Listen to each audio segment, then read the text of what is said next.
Ini bukan kisah dongeng. Ini kisah darah, air mata, doa tengah malam.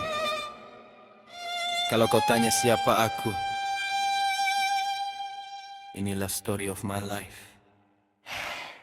Aku lahir bukan di dunia yang adil bah. Janji manis banyak yang jujur makin sedikit. Kawan ketawa masa senang, hilang masa aku jatuh.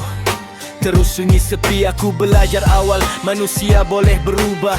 Hari ini salam esok tikam dari belakang. Kepercayaan jadi luka, luka jadi guru yang paling kejam.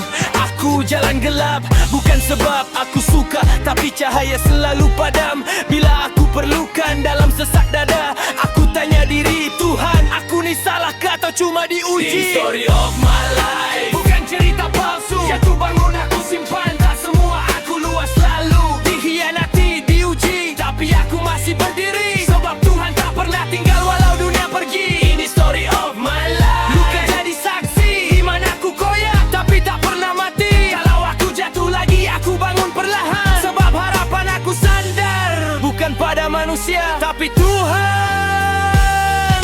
Aku pernah percaya lebih dari sepatutnya. Anggap manusia takkan hianat selamanya. Rupanya senyuman boleh jadi senjata. Kata kita keluarga tapi hati penuh dusta. Aku hilang arah, hampir hilang iman. Doa jadi bisu, air mata jadi kawan. Tapi dalam gelap aku dengar bisikan, jangan putus asa, aku masih ada. Fa inna ma'al usri yusra, fa inna ma'al usri yusra. Sesungguhnya bersama kesusahan itu ada kemudahan. Kes Alin Sirah, ayat tu pegang aku masa hampir tumbang. Ingatkan aku sakit ni bukan pengakhiran. Bukan semua orang faham kenapa aku diam. Bukan semua orang tahu aku berperang dengan diri sendiri tiap malam. Sekarang aku pilih jujur walau pahit. Tak mau lagi hidup atas topeng yang sakit. Kalau aku kalah, aku akui. Tapi aku takkan tunduk pada putus asa lagi. Manusia boleh tipu, janji boleh runtuh, tapi firman Tuhan tak pernah gugur. Wala tahinu, wala tahzanu, wala tahinu, wala tahzanu. Janganlah kamu lemah, kamu pernah bersedih. Aku bangkit bukan sebab aku kuat. Aku bangkit sebab aku masih sujud dan taat.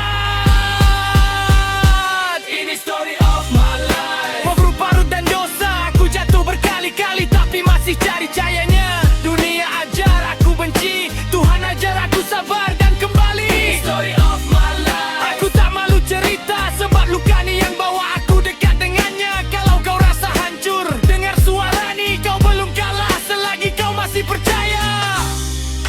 Kalau hari ini kau rasa sendirian, ingat, Tuhan lebih dekat dari urat lehermu. Wa nahnu aqrabu ilaihi min hablil waridi. Dan kami lebih dekat kepadanya daripada urat lehernya. Ini bukan kisah sempurna, tapi ini kisah sebenar.